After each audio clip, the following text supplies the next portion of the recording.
we'll go ahead and get started on the budget workshop. And before I forget, let me, our June 1st meeting, the fiscal court meeting, y'all are aware of the LBL, the coalition, and all that stuff that's going on. They're having a meeting. Judge Alexander had reached out to me, but they've got a meeting in Katie's. It's going to be at their fiscal courtroom. And Senator Rand Paul's coming in to discuss basically the LBL issue. And I know I've been reached to show support. So I just wanted to run this by you guys to see. It's at 10 a.m. Of course, we meet at 9:30, but it would be a fiscal court meeting. Judge Alexander in his courtroom on the 1st.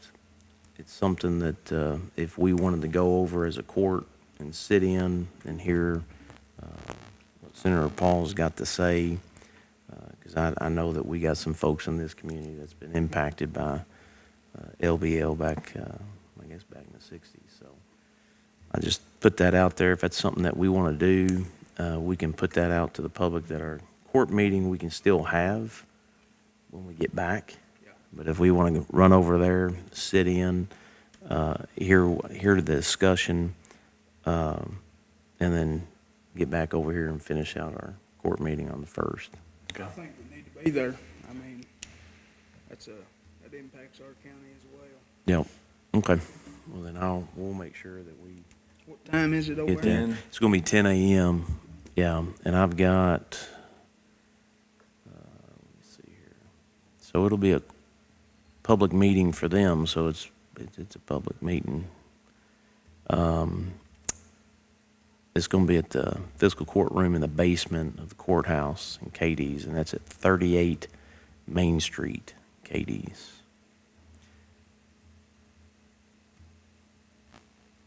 So we'll get that out. We'll probably, Denise, what we'll do is we'll probably just, we'll come back here and have court. I don't know how long that's going to take, but we'll try to be reasonable on our time. To get back. Yeah, that's what I was Okay. going to say. That'd be about enough When we're time for leaving? you to Yeah, get here that'll work. Is that When fine? Okay. when we're leaving Katie's. All right. Erica's got some final numbers, and we'll just go ahead and she's going to direct us to what page to go to talk about it. Okay, I had been asked to double check or recalculate what I think will be the CARES carryover. So I emailed that out last night, and Monty, I feel like looking at you, I think I forgot to email it to you. So I'll go ahead and do that, and that way if you want to see the breakdown of it, you can. Luckily, you just have it up right now. Okay. So we have it set for the CARES carryover to go into the jail at $400,000. Now that we're closer to the end of the year, I don't think the jail this year is going to need as much as I had thought, and so I think that that's going to be closer to $625,000. So that's a change we can go ahead and make if that's agreeable. That's on your receipts paper. And it's under jail fund, which is Fund 3. And it's in green. It says transfer in CARES. And we'll just change that to right at 625. So that'll be an increase. Mm-hmm. So that brings the difference down to from 1.4 to, let's see. Sorry, I have to change some formulas since I've changed something.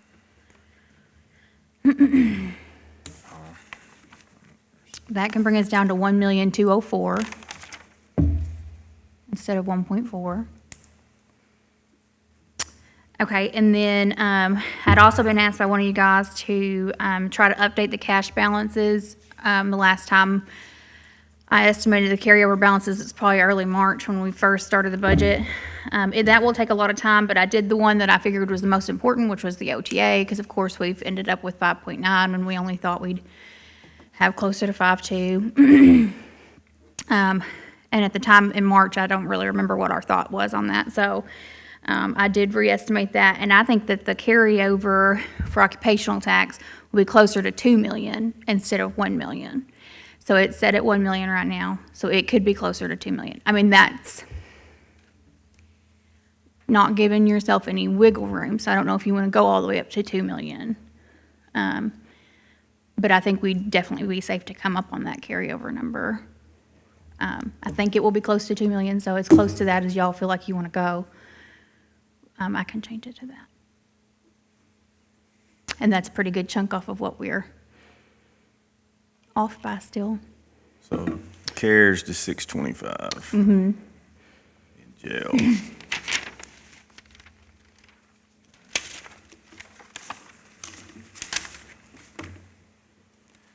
And that, just to clarify, I don't know if you've got any information, any more information, I guess, from Department of Corrections, but it sounds like that. I still haven't had any communication from DLG or anybody about that.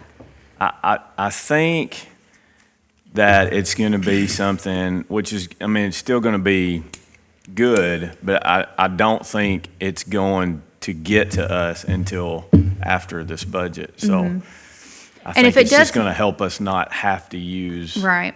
If something does come in that we have not, it's an unexpected receipt, that we didn't budget Yeah. for it, we can amend it in, and when you amend something in, you can also amend something down, so we could amend back down, like the OTA to that account, and Right. put it to a rainy day fund or something, you know, Yeah. fix the other roof fund or something like that. And we did some numbers, you know, the $30 per day for the state inmate, just, it's not cutting it.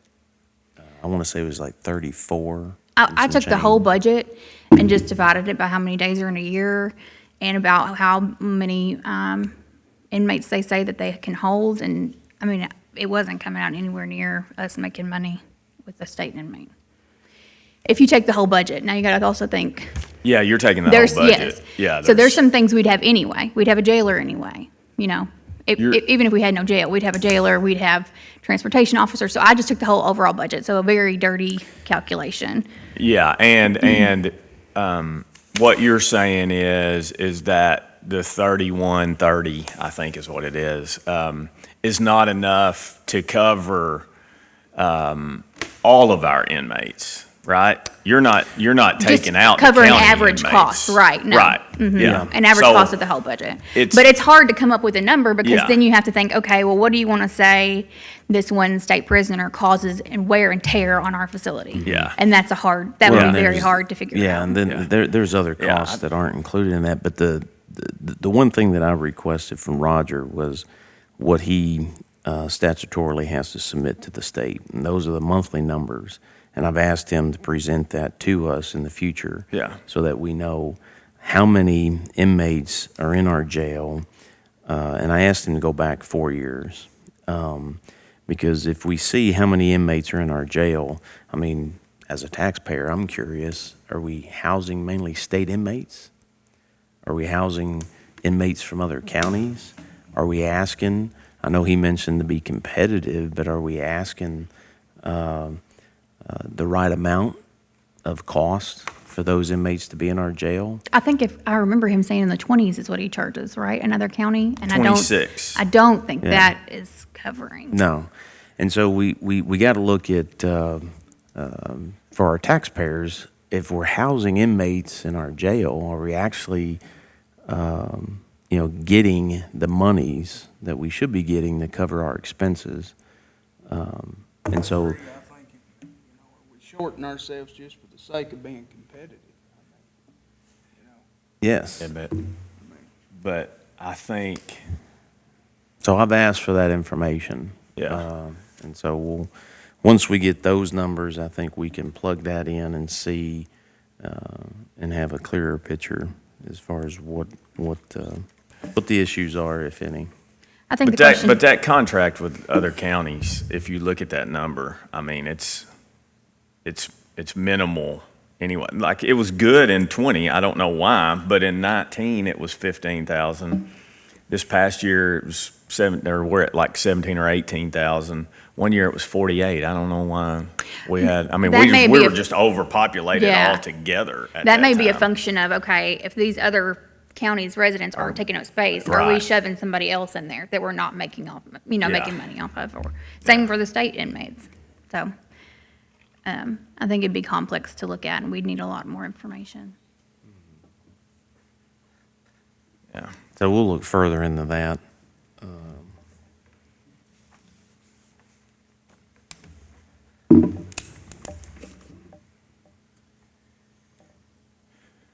So as far as changing the occupational tax carryover, how do you all feel on that? Do you want to go up to the 2, I think it will be? Do you want to go somewhere in between the 1 and the 2?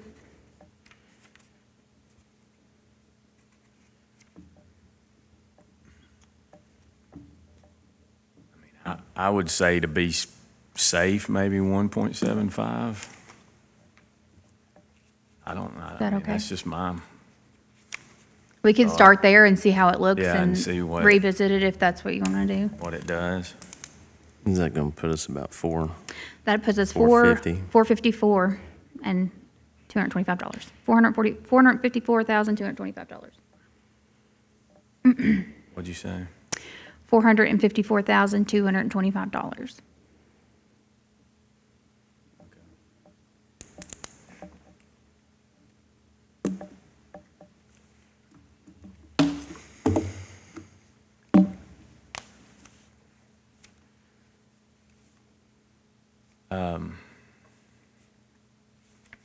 Question for you on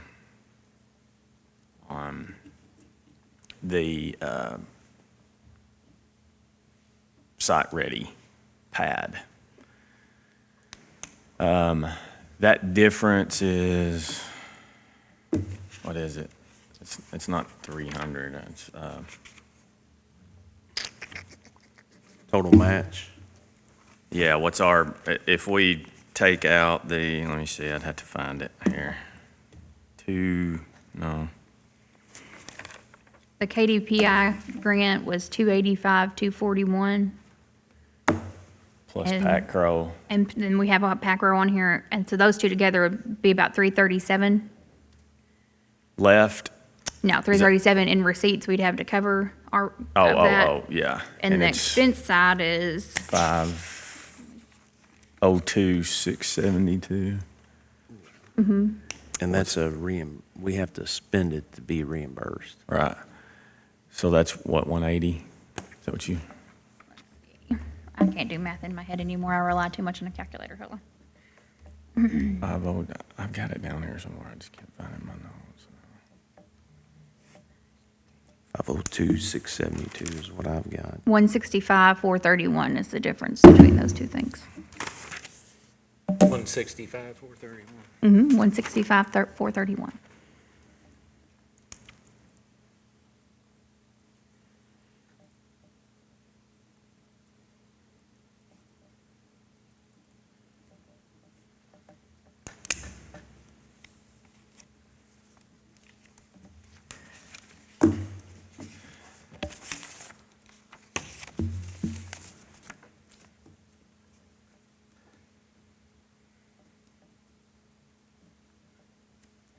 Well, I tell you what, I'm going to give my thoughts on that then.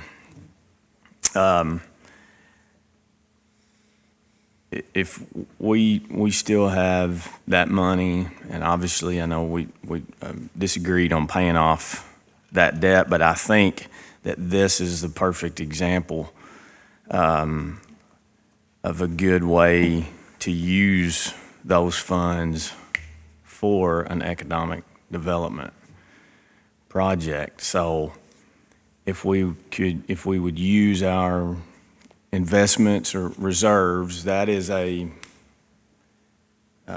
way to use just a portion of those funds and also allow it to be budget neutral, in my opinion. Yeah, that is one option. I'd like for us to look at how some of the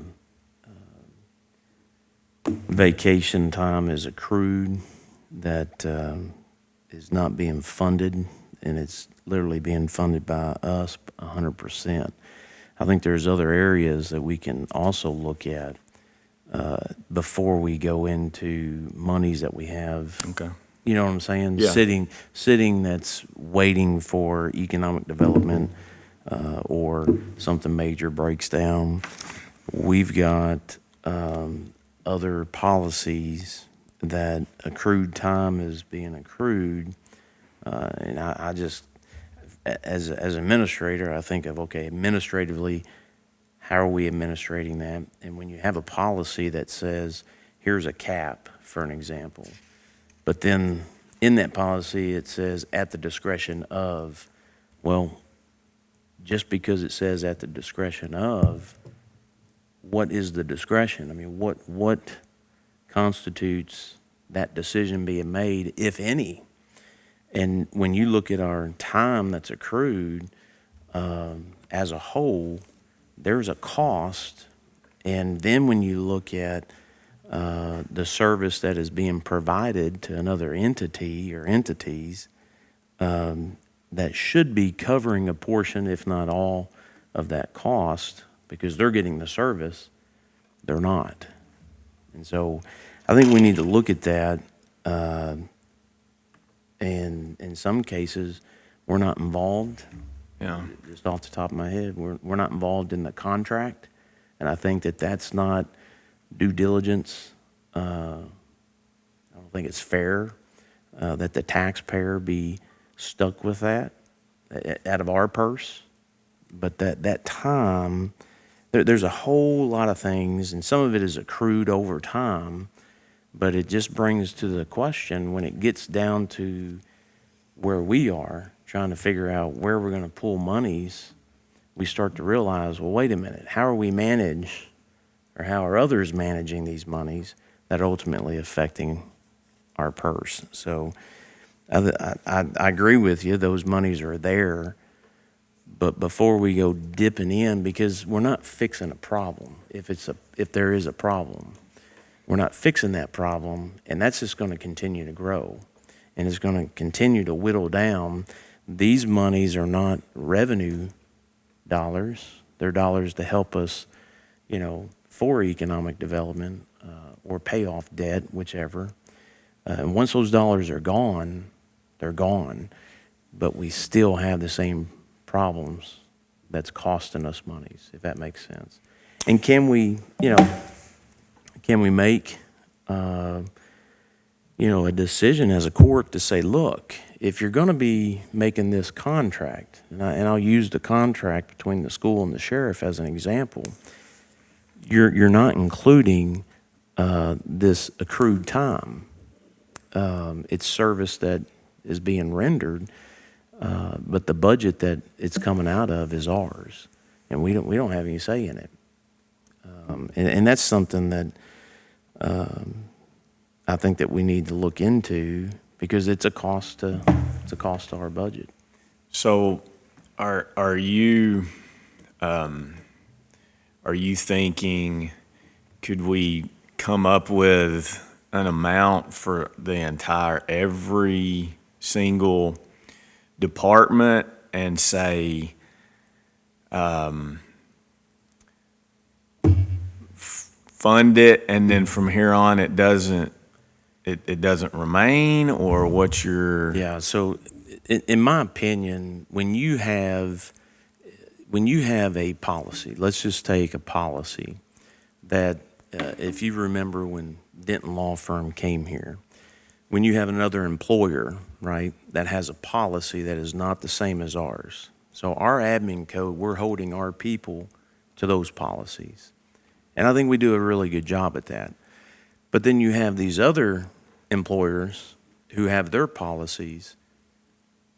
And when they have, for an example, written in their policy at the discretion of one person, okay, well, what discretion? You know, I think that we should have something in place to say if that discretion is going to be used. Because when you look at it, and there's a whole host of ways to look at it, you can see where employee X, per the policy, is supposed to be making X amount of numbers, but then there's a discretion decision made that that employee is making more. Well, we don't know the details of that. But all we see when we look at the numbers is that there's an increase. Well, with that decision and that increase, it has a effect monetarily on our budget.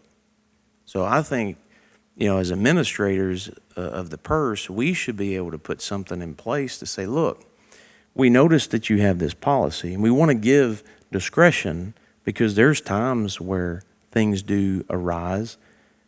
But before discretion is made that's going to affect our purse, we need to know the details of that. And that's just one area that I think we can tighten that. If there is service to be rendered by another employer, those costs for that service should be paid for by the individual agency that is receiving those services. But it's falling back in our lap, in our purse. And we're not involved in those decisions. And I think that we as a court should say, hey, we're noticing this issue where this discretion to go above and beyond what is set as a cap is affecting our purse. And so, yes, I think that we're at that point when we start looking where we need to find the dollars to cover those decisions. I think we get out in front of it and say, look, here's our policy as a fiscal court. If we're going to be elected officials managing these dollars, then we're going to hold these agencies accountable to our policy. Any decisions that are a brush of the stroke like that, you need to give us the interpretation and let us have the ability to say, you know what, no, we're not going to cover that. That should be on that employer to cover that. Does that make sense? Yeah. I just wonder how if we can get a grasp of, I mean, I know for the sheriff's office in that request that was sent, you know, to all of us, if I'm remembering right, I was thinking that figure, to be able to bring it up to zero, I guess, not having we could call it an unfunded liability, like if we're going to be like the retirement pension costs, was like $195,000, something like that. I don't recall. I don't know what. But I do recall him talking about some kind of maybe vacation payout, but I don't know that if it was to pay it all out. It might have been like 40 hours or 80 hours for everybody. I can't remember. I do remember that being part of the conversation, but I don't recall the figures or the circumstances of the figures. The only thing that I'm trying to remember what you're talking about. Is it when the original request for the CARES monies? Yeah. Okay. Yeah, that was accrued time, and it was over $100,000. I don't remember the exact I was thinking number. it was close. I was thinking around 195 or something. Yeah. I could find it, but I'm just wondering, you know, what is that across our county At one point, it was almost $500,000. total? I think it's still close to $500,000. I had Brad pull some for me a couple weeks ago. Outside of the sheriff's department, or including Total. the sheriff's Everybody, department? about $500,000, and About $500,000. and that's base pay. So any kind of match we'd have to pay on that.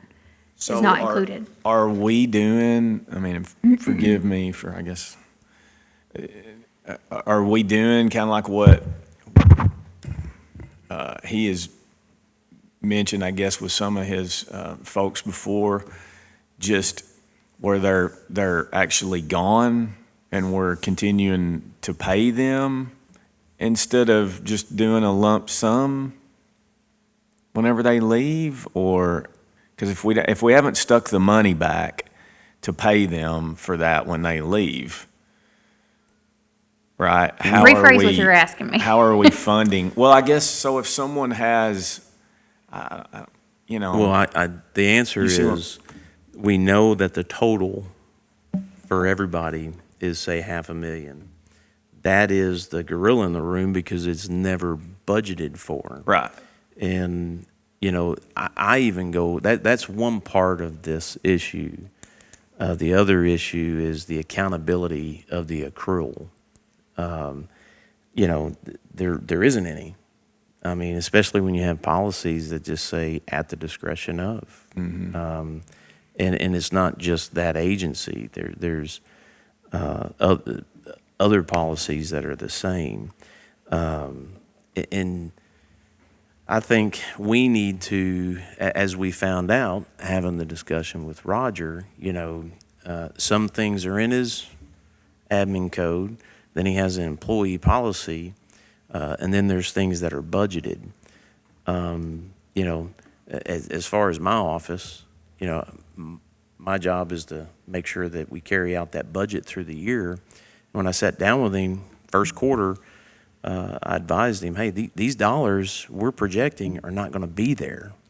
You know, so the accountability of those dollars, even though it's on the paper, we all know this, we're budgeting anticipated dollars coming in.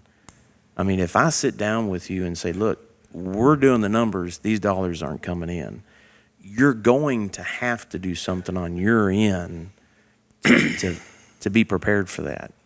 And yes, my complaint is that there was just well, it's in the budget, you know, or if it's in the policy, that's not good enough. Because now we have to, if it wasn't for the CARES monies, and that's why I think this is, you know, something that we can take from this pandemic, is that it actually sheds light in areas where maybe we wouldn't have seen, or some of these decisions are tough decisions to make. But, you know, the CARES monies, without the CARES monies, as we just saw, we'd be looking at a greater number. And if we didn't tighten the belt by these other offices, then it puts it on our purse. The CARES monies are not always going to be there, and those administrative decisions are, and I know we know that. We just talked about that. Yeah. But we do have room to improve. Some of this is accumulated over the years. You know, we've had a transition from, used to be where the individual hand wrote their time. We did away with that because from an audit standpoint, it breeds potential,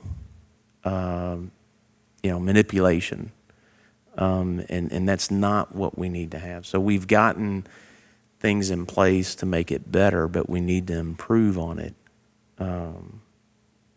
And I'm looking at some of this where wherever you see, in my opinion, in my experience, at the discretion of, if you don't have accountability of that, it can be abused, it can be complacent, because if it's your wallet and you're going to give it to me, well, why am I going to pay attention to what's in your wallet? You're going to give it to me. But when you don't have anything in your wallet, you don't have anything to give, my actions are going to cause you problems. And that's where we're at. And I think that we need to tighten that up moving forward. Because once these dollars, these CARES dollars, these federal dollars are gone, we're still going to have the administrative problems in these other agencies. And I say problems, it's a problem as we're seeing it, but we need to make sure everybody understands that when they make that decision, it has a ripple effect, and it's affecting our budget. Now, I do think that that's something that we can do. I think that, we can have a standing order, that if those policies are to be had, before any of those decisions are made, they need to, inform us as far as how, or even communicate, to my office at least, as far as how that's going to affect our budget. Because if we just take the time that's accrued, we've talked about it, that is, $500,000 is a lot, but at some point, that has to be dealt with. And when you look at the inconsistencies in the payouts, it's all over the board.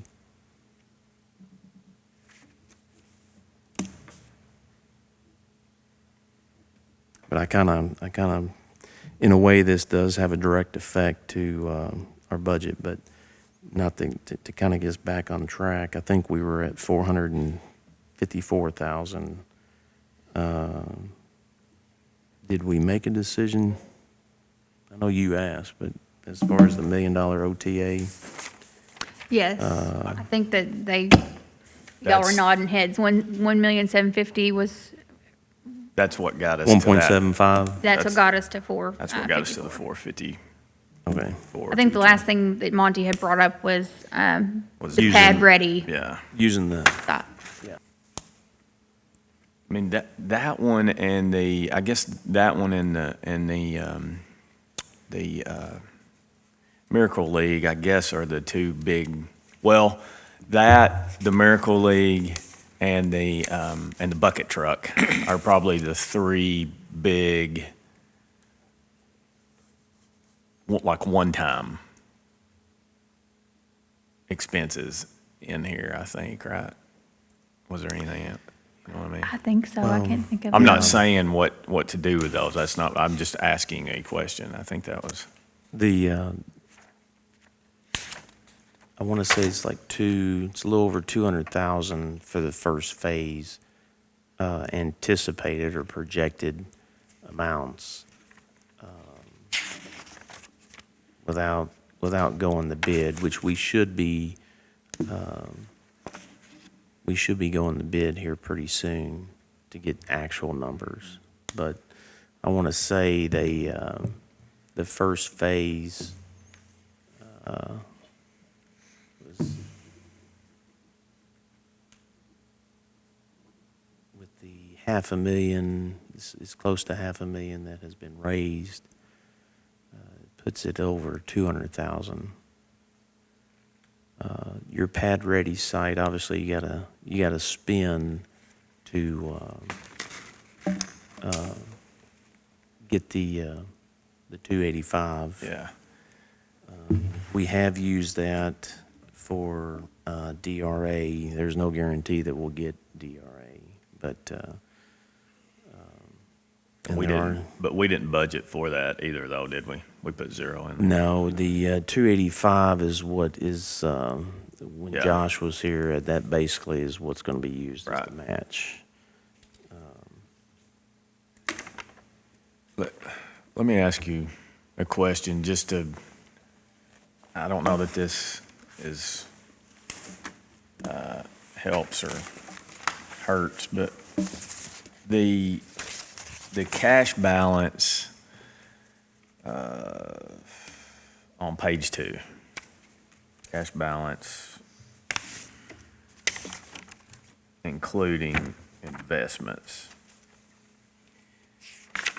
So would that not net out on, look at page 11 of the expenses, I was thinking that those two. I had not changed those numbers yet. Okay, so those two, well, I'm just saying, it's like a $200,000 difference, that if they're supposed to be the same number, netting out each other, would actually save us close to 200, or like one. But that's why I wanted to ask you, is I might be missing.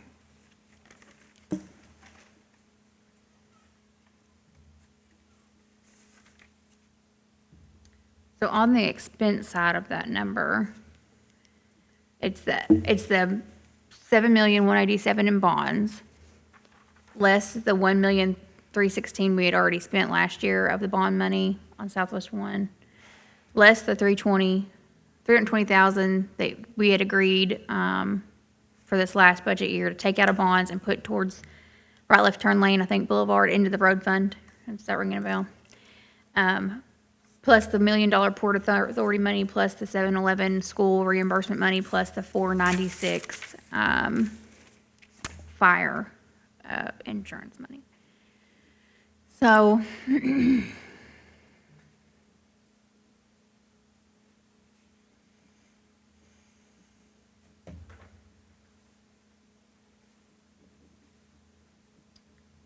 hold on, let me think it through for a second.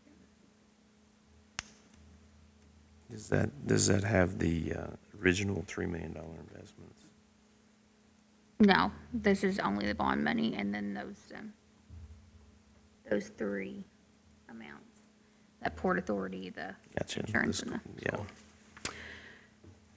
You're right, Monty, that, since I did not change that number and update it yet, the reason it made sense last year is because that number and then the insurance money had its own line. Yeah. And I've actually been working on an update for what's been spent of the investment money so that I can update that number. I'm just, you know what But I'm you're saying? right. If you don't have those the Right. same, it's going to skew one way or the the other. number, and it's going to skew it to the negative side Right. in this particular case. So that 450 is Right. actually skewing high by 180. It's just, Or that should be an 175. in and an out. Whatever's left in bond money should go Yes. towards bond projects. Right. So if we set them the same, which I don't want to do it in here, well, I can just undo it. It'll mess my formula up. That's okay. I'll just undo it before I save it. Yeah. We just got the final payout on the, for the bonds. Because I know there was an increase. Yeah, but it's still, the only point here is not necessarily what each number is, more than it just, both of those numbers should be the same. And if same, they're not, right. we're not gonna balance. Yeah. What we have of bond money left should be the same Right, number going yeah. as bond money Yeah. out. I'm just, on the reason why it's not the same, I'm just wondering if that is, are those actual? I just hadn't updated that It number could be, because I just thought, hadn't okay, been. I'll update what we Yeah. actually spend of bond money. Okay, so if you make them equal, regardless of which number you choose, Yeah. if you make them equal, let me double check that I did it before I read off this number. Okay, that brings the difference of the balance of the budget off still by 277,361.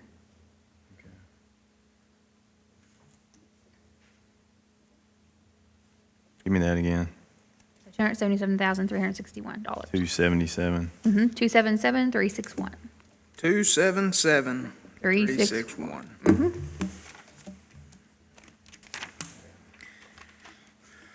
Okay. While you guys are thinking on what you want to discuss next, I just have a question. I didn't know if anything had changed with building inspection fund. Is there any changes I need to make in the budget for that? Was there any final decision y'all wanted me to make a change on anything? One of the things, I think what we had discussed, I think one of the things that we can do is, as far as Casey, I talked to Bill. Bill had came and saw me as far as the 60/40, and that Oh, was okay. something that After our meeting the other day, you've talked to him since then? Yeah. Okay. Yeah, and that because we were trying to figure out where the Right. 60/40 came, and that was when they first I guess after the changes when it was made available to keep it at the county or take it to the state. That's what was originally was discussed was the 60/40 for Casey, but I don't think with Casey's position in GIS, I think he needs to spend all of his time on GIS because a lot of people don't realize he's doing GIS not just for the county, but he's doing it for the cities as well. And so with the increased time being spent on the inspection side of the house, I think we've got in the budget the part-time position. I mean, there's an office right up here. They explained to us that the statute requires that there's access for the public to come and, say, drop off plans for the inspector. So if you want to build a home, you have your plans, you want to drop it off to the office for the inspector to look at, that's what's required. So we do have an office on this wing over here. We do have budgeted for the 10 hours for the employee to be available for economic development. That employee is going to be there all day. So the inspectors, as you know, said all they need is just somewhere where the person can come in, the public can come in, drop off documents or leave messages for the inspector. And I think that we can accommodate that and then put Casey back to doing GIS because there's a lot of updates just on 911 side. We all know that our mapping needs a lot of updates and improvement. So I think that would facilitate what was discussed as far as the need. As far as budgetary, we talked about how that's going to cause, they were the inspection side of the house. I think what was it, 28,000 is what they were covering for the 40 or 60%. They could still cover that expense, that cost, because we're providing the office, we're providing some labor, we're providing, obviously, there's a extra desk in there. There is service that's being provided, so those numbers can be still used to cover those expenses and those costs. What about Brittany downstairs in the treasurer's office? The Expressed interest of wanting to go full-time. Sorry. She had Yeah. expressed interest about wanting to go full-time and I think put we the have, duties in the treasurer's office. yeah, I think we have with to, the 10 hours in economic development plus helping out building an electrical inspection. Right there, you already got an employee. well, you're taking the treasurer's office, which already has a lot of duties to cover. I don't know if throwing the inspection office on the treasurer's office, I wouldn't be up for that. Now, I'm not for throwing it on the office, but I know she had expressed interest in going full-time way on back there, but there wasn't duties for her at that time. What I'm saying, if she could split her duties, that could get her full-time as she's expressed. Plus, she'll be covering, Josh will be getting what he wants, building and electrical inspection be getting what they need, and then we'll still have somebody in the treasurer's office. You mean her coming up here, for If she example? wanted to do Oh. that, or have that off, whichever. I mean, she's gonna be here regardless. It's the same thing. I mean, you've got somebody that's already here. You got an office that's already here. the employee that's budgeted is going to be covering the 10 hours for the economic development office. So that's actually budgeted. Taking, I don't know. But you're adding work to this person though, right? This person is, so like, I don't even know how many hours she works. I mean, But if she this works- person is already working 30 and then we're adding 10 to get you to full-time and then adding on more responsibilities, then you're going over, Well, right? if you remember what the inspector said, he just the statute says that there has to be an office so that you as a citizen want to come in and drop off paperwork for the inspector. The whole reason for the conversation was to take what was being put on Casey, which was above what we were, the whole 60/40. He was doing more 90% on the building side of the house. So when the inspector told us that he doesn't need Casey, all he needs. One of them did. Well, one of them did, yes, but that's the ability for someone to come in and drop off or to leave a message for. You've already got the individual office there for the drop off. You've got the office for someone to call in and leave a message for the inspectors. So that's not really labor intensive for the person that's already sitting there. The 10 hours for the economic development really is, I mean, that's 10 hours out of the week to where if Josh needs something, that person is available for 10 hours.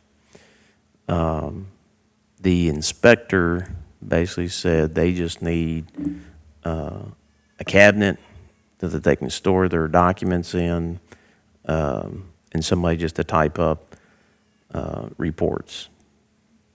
So, The positive that I see about using someone that's already part-time here, though, too, is that at least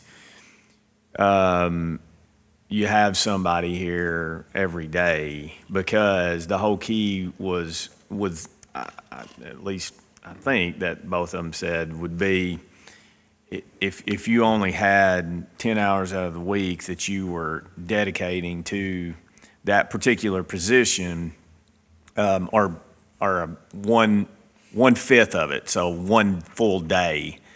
You had mentioned having that person there one full day or whatever, and they, I think, both balked on that because of you might have to wait until the next Monday, say. If you went Tuesday, you weren't going to get that person back until Monday or something. So I guess at least this person would be here.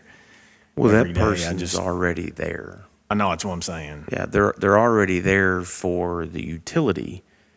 If somebody from the utility comes up, that person is there. So it's the same concept as if you're coming in for the utility or if you're coming in for dropping off building inspection documents. It's the same thing. Originally, they were looking for her to do it. I was just like, and I kind of feel the same way with her office. We don't want to just throw duties in offices where we have people sitting. In this case, that's what the individual is there for the utility side of the house, is to be available. Whether Brittany's sitting downstairs or she's sitting upstairs, I mean, you see But- what I'm saying? Well, yeah, no, the issue is it's not about sitting downstairs or upstairs. It's what she originally was wanting was extra duties for her office, not taking on extra duties within the courthouse. Does that make sense? I see where you're coming from. Yeah. but- And you've got somebody that's already there that fits better for being available to the public, I mean, doesn't matter if they come in with a utility question or dropping off documents for the inspection side of the house. We could potentially get right back into what we're doing with Casey. Casey is GIS, which is a totally different job description than building inspection. You know, when they first thought about it, it was a good idea at the time. But as we've seen moving forward, you know, the issue is that GIS, we have a need in But ain't you GIS. doing the same thing over here? I mean, she's already got duties. No, she is available. Her job is to be available for the utility side of the house. So she's already there. She's not doing GIS. She's not doing treasury work or finances. She's there for questions regarding the utilities. If someone were to come in and drop off paperwork for the building side of the house, then she is that conduit, just like she is the utility. One goes in the utility, you know, the other one goes into that filing cabinet for the inspector. I don't know, I don't think it's a good fit for the treasurer's office. I think it was a good fit for the utility office. That's just my opinion. So would And it's you- budgeted for. Would you mentioned that that their office could cover part of that. So are you saying that we would shift some of that is in this budget already under economic development, some of those fringe costs to the building inspection side? Yeah, so you would take, we've got budgeted for the pay side, the health insurance and whatnot, those types of, Yeah. could be paid out of the building, yes. Okay. And then, but then you're going to also, within that, you're going to take out Casey's completely and put it 100% on the PGA. GIS. I mean, GIS. Yeah. Yeah. Yeah, so you've got, I mean, it's it's, working it around, but it's taking it from a non-revenue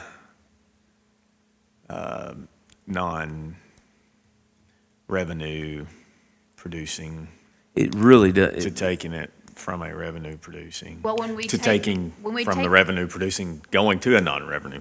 When we take Yeah. Casey's 40 out of building inspection fund, that will actually remove those expense lines out of building inspection fund. So we'll have So to it will cover look like they that. have no expenses to pay on a person. Does that make sense? I mean, it makes He's still sense, getting paid. but what I'm saying Right, it is, makes no is difference to Casey. It makes, it makes no difference to Casey, but it Saving us shows any up money. on what they are. But if you try to put all of Casey 100% in GIS, but also try to leave all the lines in building inspection, then the budget's gonna go up. Does that make sense, what I'm saying?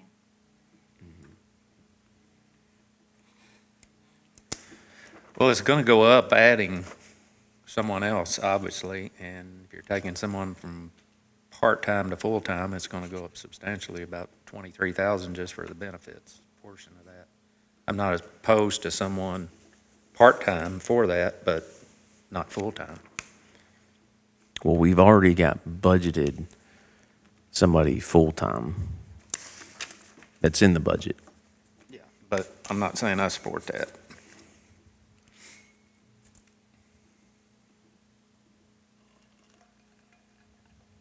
Well, then we're back to square one again. If that's the case, we didn't solve anything. The well, I issue think, is, I think initially I'm just gonna have to, why don't this we, is something I think the part-time employees has kind of, let's take that off the table and let's focus on what we do have budgeted for and what the inspectors had talked to us about. Some of it is contract language that I think needs to be included, but then there are the budgetary side of it. You know, if there is an office to be provided for the community, you know, the goal is to get Casey back in the GIS 100%, because that's where I think the greater need is on the GIS side of the house. The position that we do have as far as an office, making it available, we've got an office right over here with a desk in it that can be considered the inspector's office. And that can be the central location for citizens to go to if they need to get in touch with the inspectors.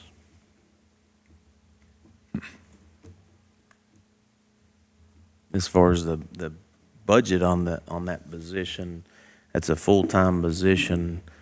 That's already budgeted for, but what the inspection side of the house, that's what Erica was saying, what they're committing, what we're going to be taking away, and just moving it to, we could move it to the health insurance side that is not budgeted, because we don't know what the employees will select. I think we've got 30 different options. That's the unknown number that we don't know. There's a unknown known that we don't know. That's a new. That sounds like something Joe Biden. Yeah, I had to catch up with that. Unknown known that we don't know. Yeah, they're well. You know, I get what you're saying. You I just can't think ask it's- them. We don't know. I have it in there right now at the upper end in case that's the outcome, upper end of the health insurance. with Options. this, yeah. I don't think I have the tippy top, most expensive. I just have it towards the Yeah, more expensive. Just to be.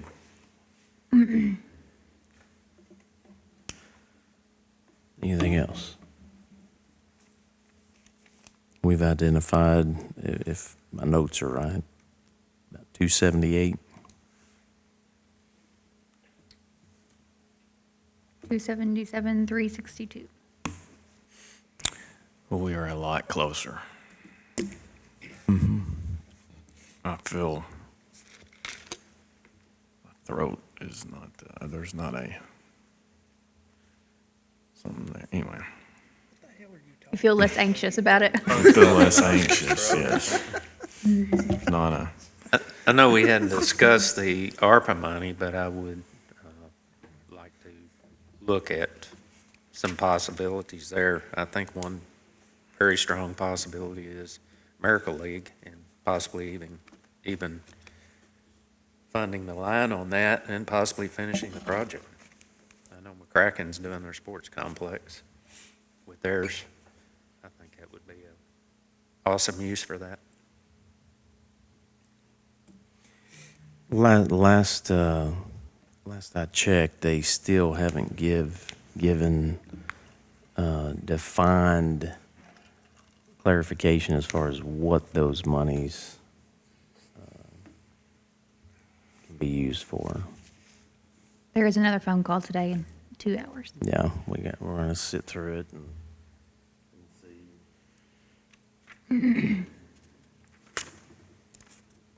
Did you get the for the parks trash? We talked about that, the contract that we had. I did not. We also have a month or two left of ConnectWise in this year. But I did take out about 100 out of what I thought the CARES carryover would be to put back in for any COVID leave pay. And I think there'll be cushion there to cover that month Okay. or so of the dumpsters and the ConnectWise. Saying that though, the ConnectWise is a little pricey. Let me double check that he did keep that in his budget for this year. And that allows for remote. Okay, so ConnectWise was not in there, and like I said, that's what allows us to work remotely. So I put in an estimate for that. And that brings the difference back up just a smidge. It's 284, 201.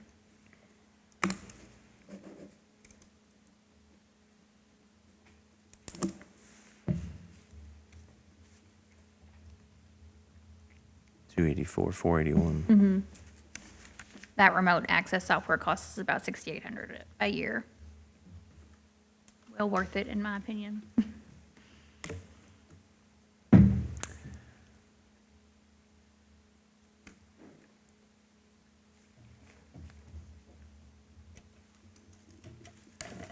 All right, so what we have left,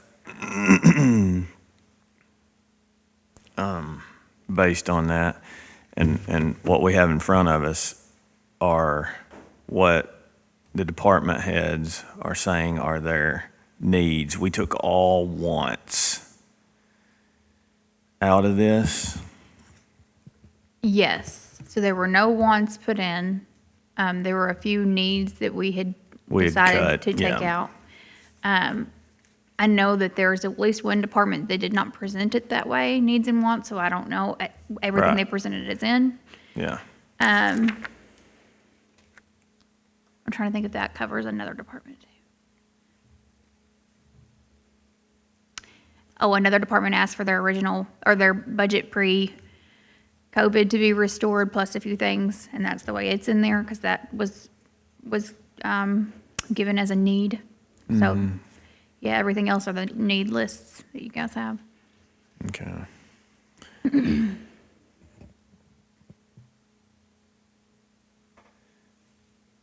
So I don't have the document from the other day from the sheriff's, Which one? the one from the sheriff's department. I don't know. Did we, This one? Oh, that it was a little different than Gilbert that, wasn't and it? Yeah. Reynolds brought us? Mm-hmm. I still have a copy of it. Did you want me to pass it down? I don't know why. I must have left it. But considering all the other stuff I have here, you would think it was in there.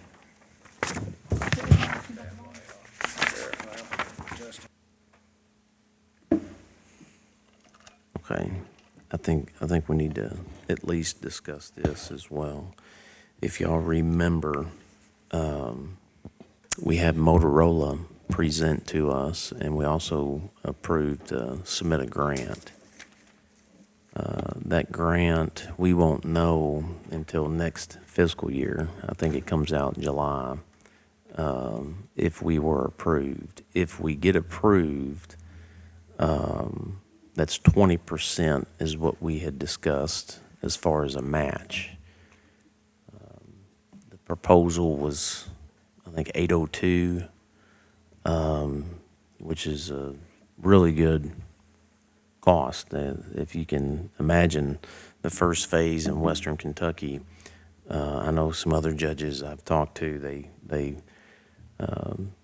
heard about that and they inquired about it, but for us being the first ones through the door, that's a very good quote, but 60% or 20% of that is about 160. Chris advised the court that the grant that we got approved this fiscal year, I think it's 88,000. He had talked to the state to, because of the contract being awarded to Motorola, they approved moving those dollars to that match. So that 20%, if approved on the overall grant of 160, 88,000 would go towards that. The remaining of the 160, what was that, 72 roughly, would be our portion. So I just want to make sure we discuss this so that everybody remembers. Chris had given us rough numbers when he came to us last And I think that 72 can be covered with the numbers that he had given us as far as his expectations is what he would have remaining left of the bond monies. So I think we're good there.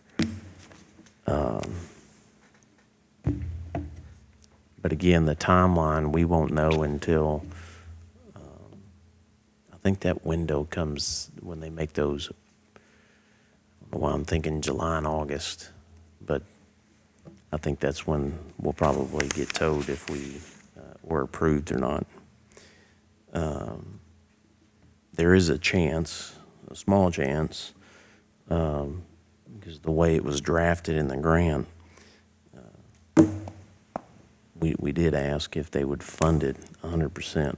So we'll see. We'll keep our fingers crossed.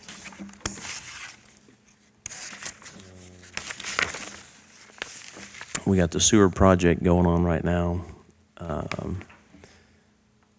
And outside of any unforeseen circumstances, that should go. That's a short timeline too, so. We do have the Johnson Creek projects going, which I do know that they ordered majority of the pipes, and petroleum is in everything, and you definitely see the petroleum increases in things like pipes, but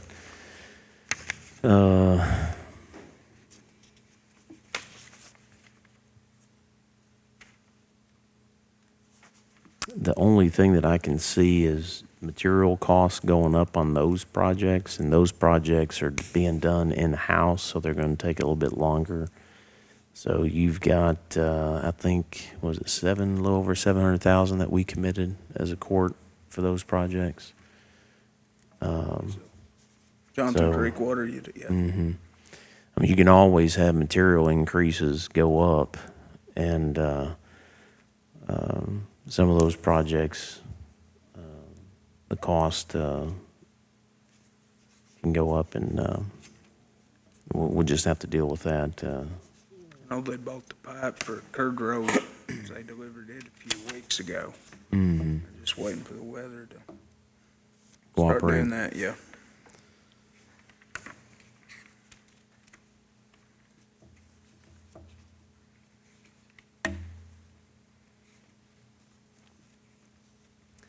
So they're just from what's been presented, as far as the remaining bond dollars, there might be, and I don't want to, I can't give an exact number, but there might be some monies remaining from those projects. So we'll just have to keep an eye on that. Obviously, it doesn't fit our timeline.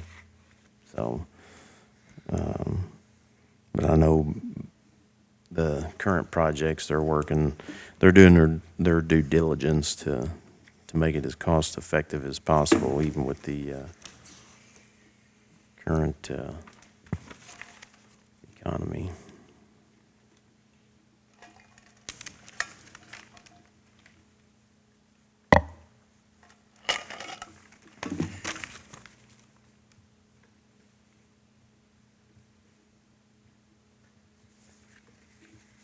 So, question for you on the sheriff's stuff, because I'm still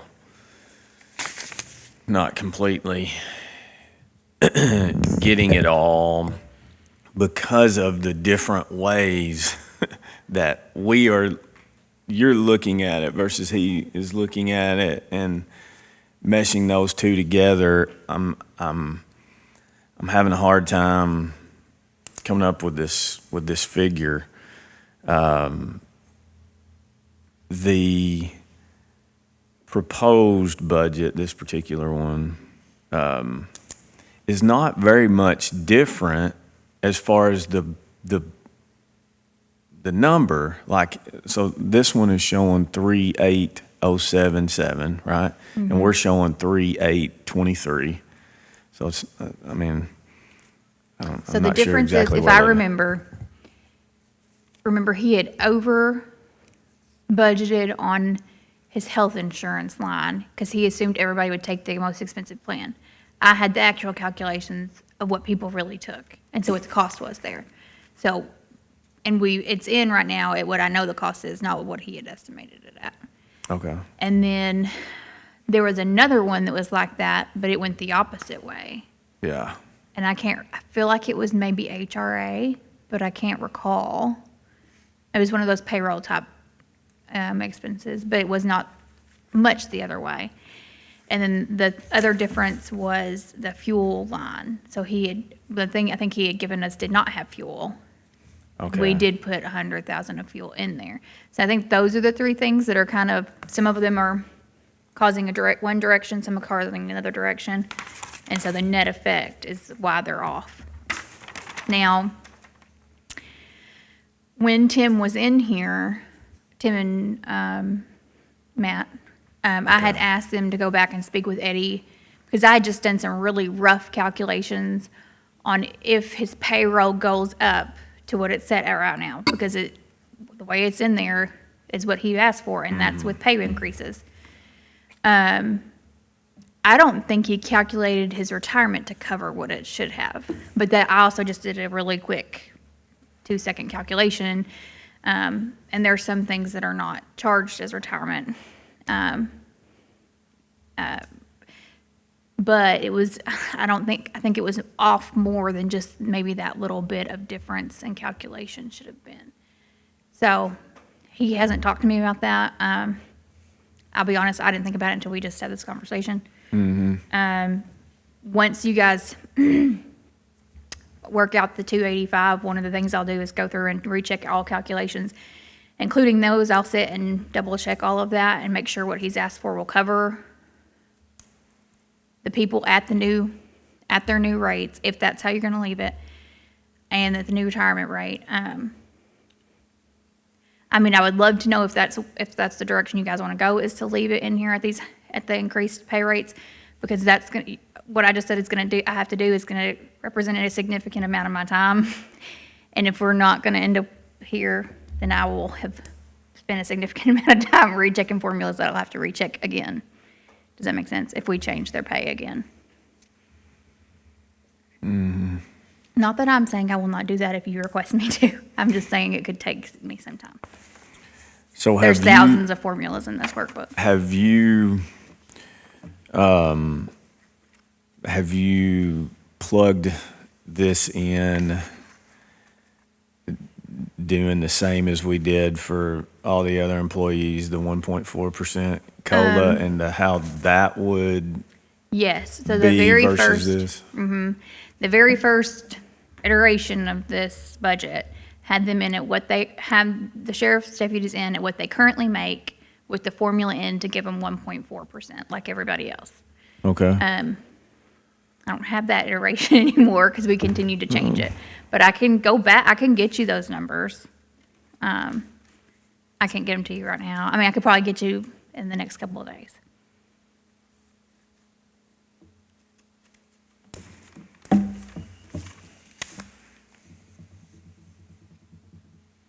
And then the other difference is not agreeing on what that subsidy is. And part of that is because of ABC, right?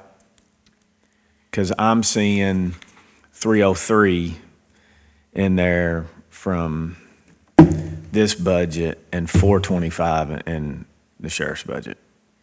Right. Those are Right. that's one difference also, right? Right. So, yes. So, and since we met last, I have requested deposit dates that do not line up so that I can bust out regulatory fees from license fees, and I'm sure she's working on that for me. I just haven't gotten it back yet. So my assumption is that you guys don't want to change those receipted numbers until you see what they are.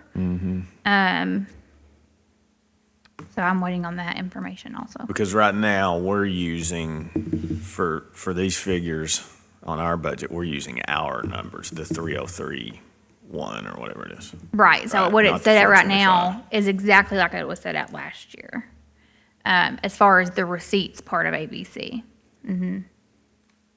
Other than the beginning balance, because I assumed he would use all of his, he wouldn't have a carryover balance. But I believe his intention, if I understood correctly, is to have a little bit, but I'm not for sure what his intention is. He's got a month left still, so. I think you left a little bit in there, didn't you? Yeah, I think I left about 15,000. 18. 18.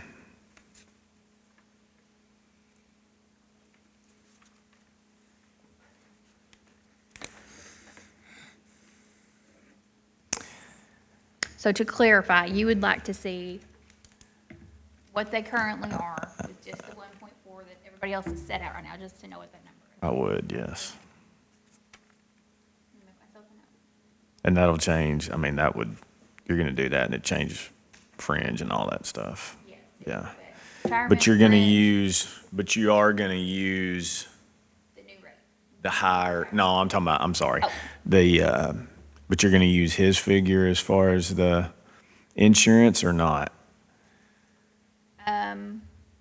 Right now, I mean, you're not. My assumption is I would leave it in there with what. The way that it actuals is. are, yeah. Okay. I mean, that could change if somebody had a qualifying event and needed to change insurance. Or if they just decided they wanted to change when we get to re-enroll. Okay, That is a big department, so if you had several people change, it might create a bigger wave. But if you, just on average, most people don't drastically change their insurance unless they have a child or right. something like that qualifying event. And it was a pretty decent amount too, wasn't it? Was it about $100,000 difference or something like that, or am I?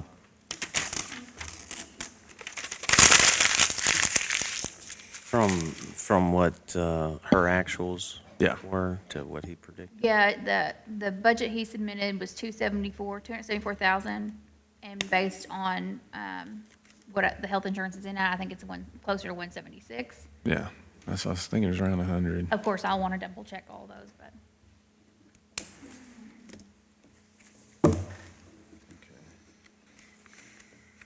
But that doesn't help us, because we're using the lower numbers anyway. Right. So it On doesn't that- help, it on doesn't that, help yes. negate that number, but still, we have to know that. Right. That's one of the differences in why this is larger. That, the HRA, so he had, on what he turned in, he had the HRA set at 32.5, but without how many people I know waive, I think it's closer to 45.1. And then the fuel line. That document, they just brought it to us, right? It wasn't emailed to us, was it? They brought that to us.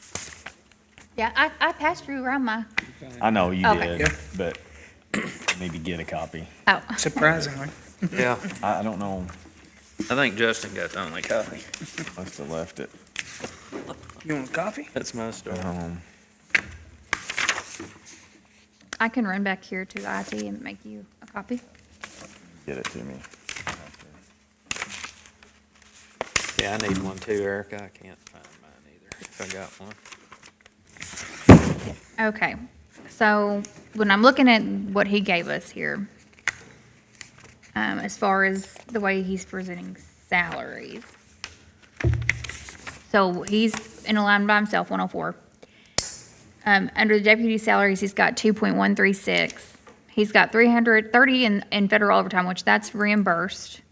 I'm sure that's why he has that out. And then the last 6 in gray are the FICA retirement, life insurance, health insurance, his training incentive, and then HRA.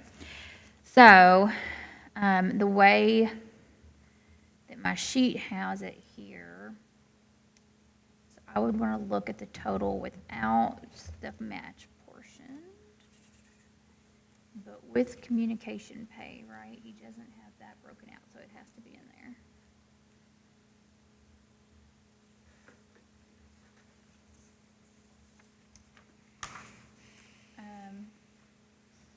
1,246,700. Now that is no overtime, so I'm gonna assume he also has overtime. And in his 2,136,000, I'm gonna assume he's got overtime and he's got the pay raises.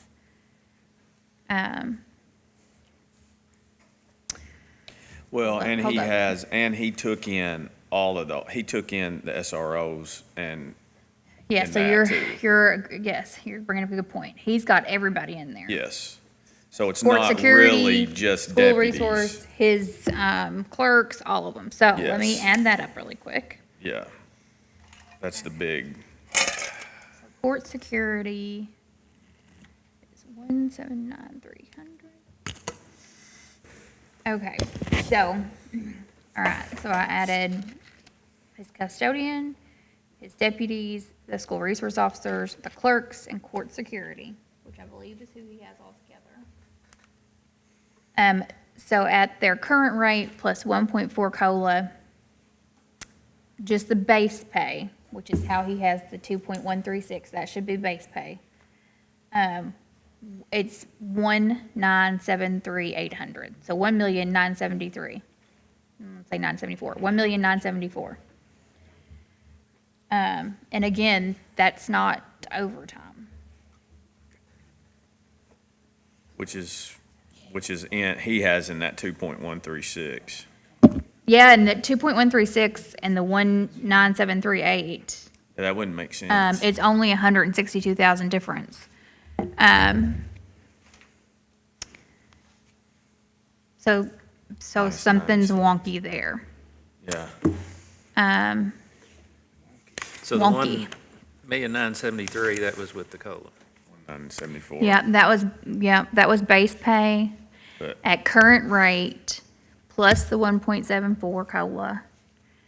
I For custodian, deputies, school resource officers, clerks, and court security. Am I forgetting The something? COLA's 1.4. no, she's talking about. No, 1.4, the COLA. Did I say something other than 1.4? You said 1.7. Sorry, 1.4. Well, no. Well, okay. So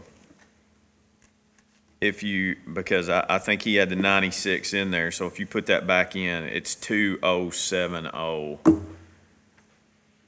So I'm not sure how this number he's given us, the I don't either. 2,136,000, could represent both a significant raise above the 1.4 and, I agree. and a COLA for anybody who doesn't fall in that category that he's wanting to give raises to. Because if I'm looking at, 'cause what I remember, I figured the other day, I mean, that's only a that's a $66,000 difference versus what he's showing on there, which is 90,500. Yeah, let me see. So I used to be able to that see. would be, 'cause I tried to figure it the other day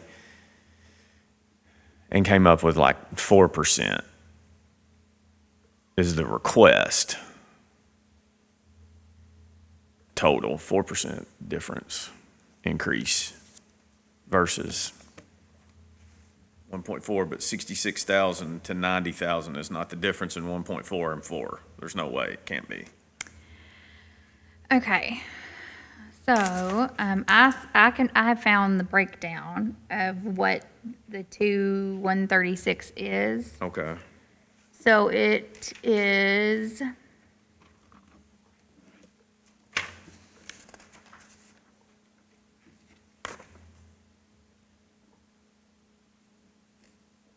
It's their base pay at, let me see if it's higher rates. Right now, the average pay rate, I would say, for a deputy is 277. That's what my sheet tells me. Let's see if, and his sheet has about the average 24. So it has pay increases in it, let me grab one person and double check randomly.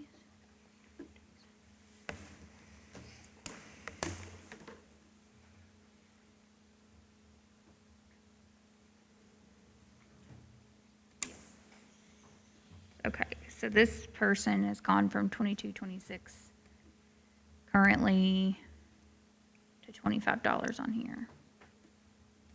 Yeah, I would think that there's something that's off somewhere. Mm-hmm. And without really going over his sheet thoroughly, I don't know what that would. You know, I'm not really sure. It'll take some time to research it. Plus, I'll need to get, I think, probably with Eddie and figure out why we're off.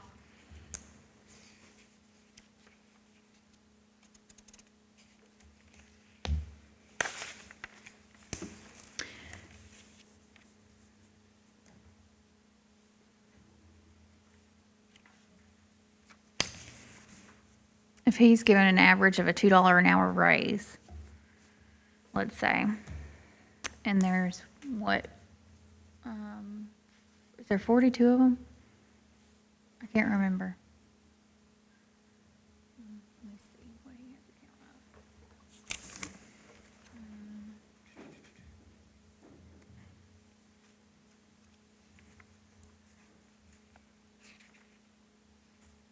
Um, 40, I think he has got 48 altogether. That's just counting everybody. I don't think it's probably the $2 thing is probably I don't not think it. I across don't think the you can board, look at no. it. That's not possible. Because it would be a whole lot more. Yeah. What I'm just thinking is even at the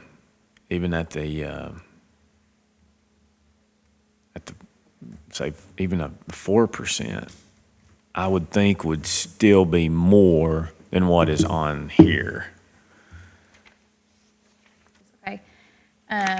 So I'm not gonna say any officers' names. So what he's got one person set at, I'll say what they're set at and what they are. 23.75, they're currently 22.26.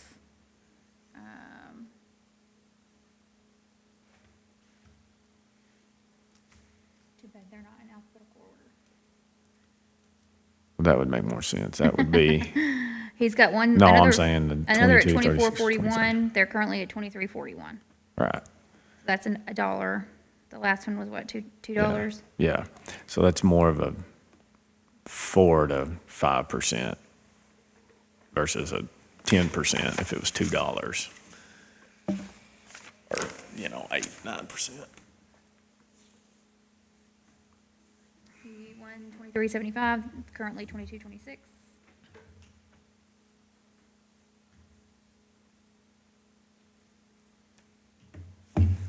It looks like the majority of them are set at around 22 or 23, and currently, in what I see now, on what he's turned in, 23, 24, 25. So yeah, $1 to $2 on everybody. From what I can tell. Maybe even 3 on some.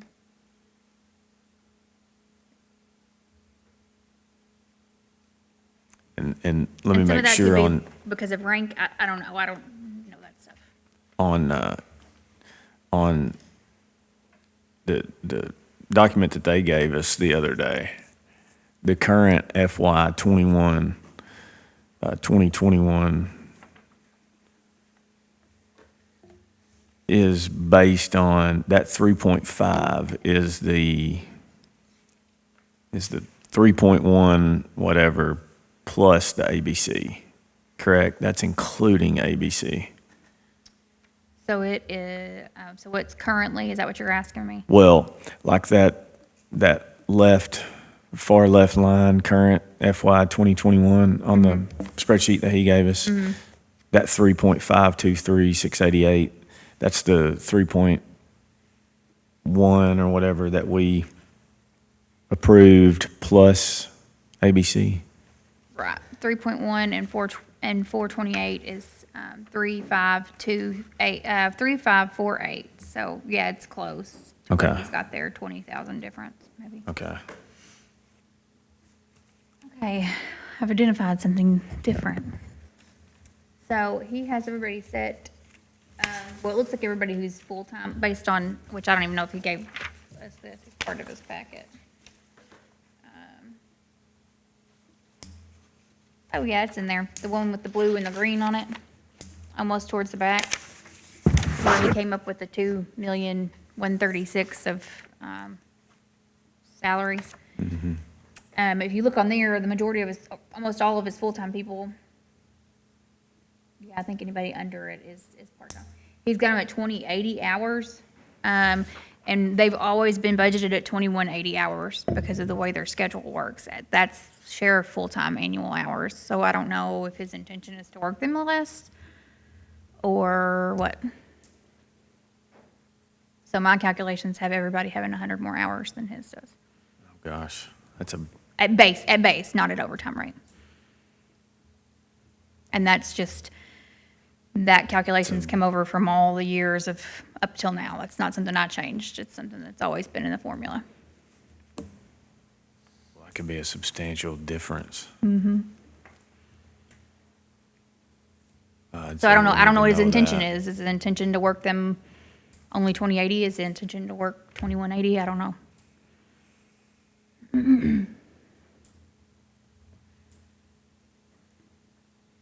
My thought is, since he has Emily, I think, helping him with some of his documents, and Emily is the one who instituted this 2180, that he intentionally set them back at 2080 instead of 2081.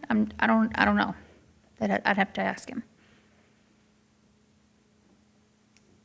What are you saying the difference is?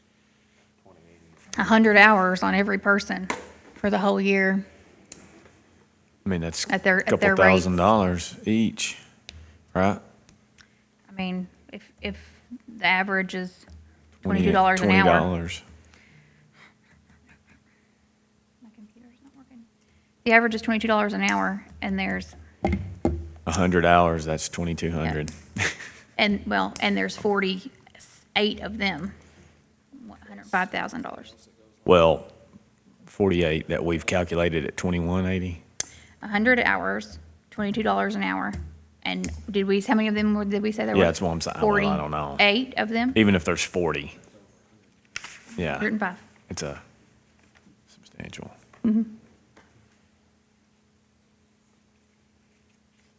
That is either correct, could be correct, or it could be shorting Right, he could be shorting this himself. request. Yeah. Or he could really only want to pay everybody 2080 hours, I don't know.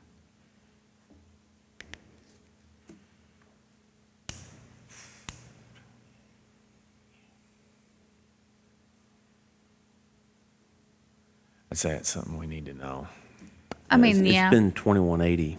for a long time, yeah. My question too is, So if we assumed that that stayed the same, we'd actually need to increase this by $100,000. I don't know. Well, his, yes, But- would increase. but I'm saying if you assume maybe that was done just out of,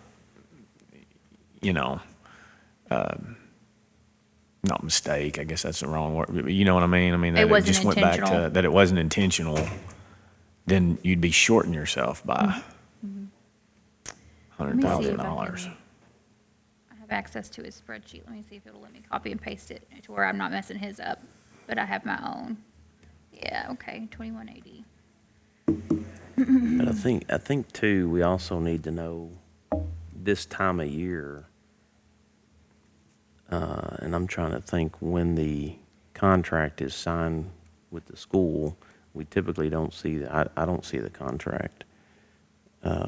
We have to request it, but I think during this time of the year when we're going through the budget, we need to see the contract. Because I know the previous contracts, half of overtime is covered, and the other half is covered by the sheriff. So the school covers half and the sheriff covers half. But in that contract, it outlines, that goes back to what we were previously talking about as far as service being rendered to another government entity.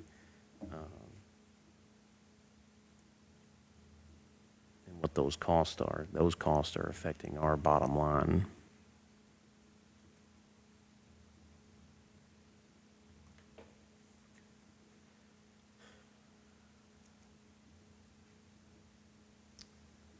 Has anybody seen the current contract?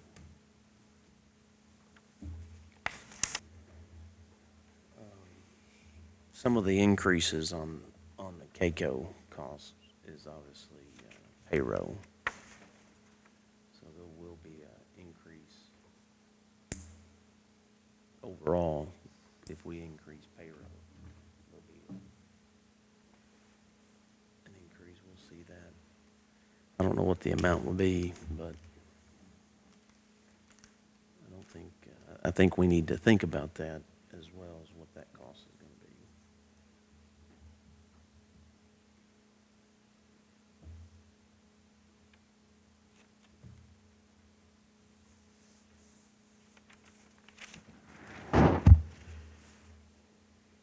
Any other areas I want to look at?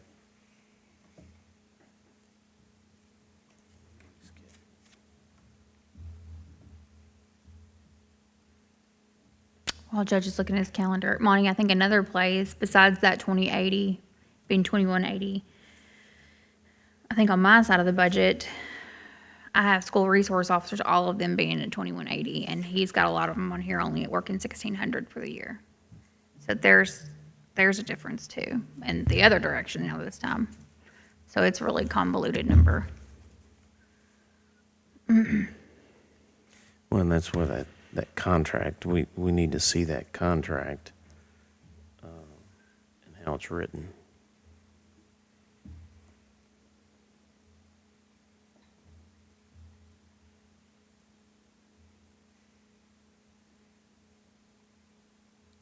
I think that those are numbers we got to have before figuring out the other 284, because it could either impact it, I mean, it could impact it one way or another. Potentially the other, if we've shorted ourselves, or they have shorted that line item. Okay. Changing some people down to 2080. There were a few people who went from fewer hours up to 2080 on his sheet. Changing school resource officers, some of those were at 2080, but they're 1600 on his sheet. Okay, so I think that the base pay with just their current rate, salary rate, at the hours he says he's gonna work them, so current salary rate at the hours he says he's gonna work them, and the 1.4 COLA. Base pay is 1,818,000. 1,818,000.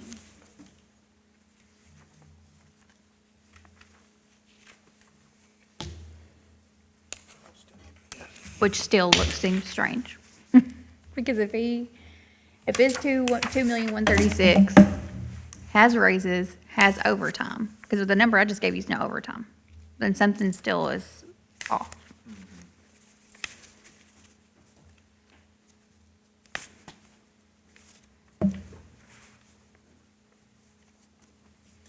Why don't we do this? We are at 284, which is a lot better than 1.4. Why don't we, once you get with Eddie, just go through what he presented and what we have. When is our next, we can, Sorry, actually, that, I guess, looking at what Eddie has given here, maybe it does make some sense, because he has his overtime only set at the 108 and the 74, so only 115,000 for base. So maybe he doesn't intend to work them a lot of overtime. And I still think you need to sit down with him and just clarify.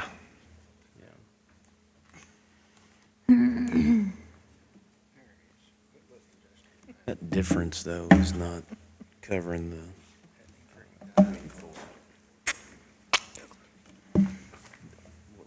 Oh, yes. Right.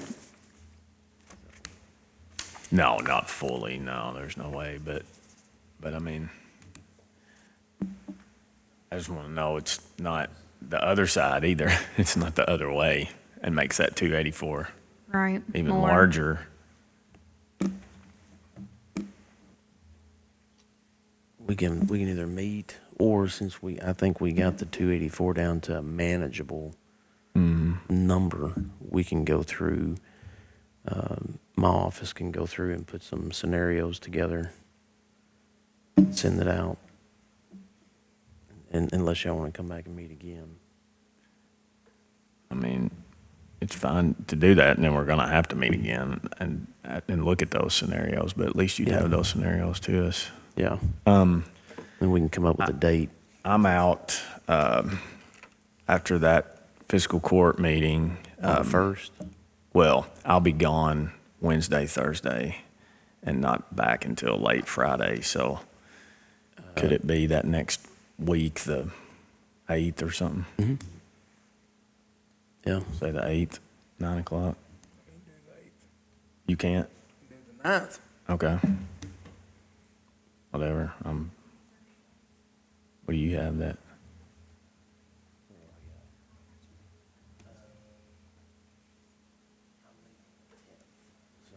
You're leaving the 10th? So I'm good on the 9th. 9th? You good on the 9th? Wednesday the 9th? What time? 9? Yeah? Is that all right? 9 o'clock? Yeah. Make it all day. Good. Yeah. All right. And then in the meantime, we'll come up with some scenarios. Okay.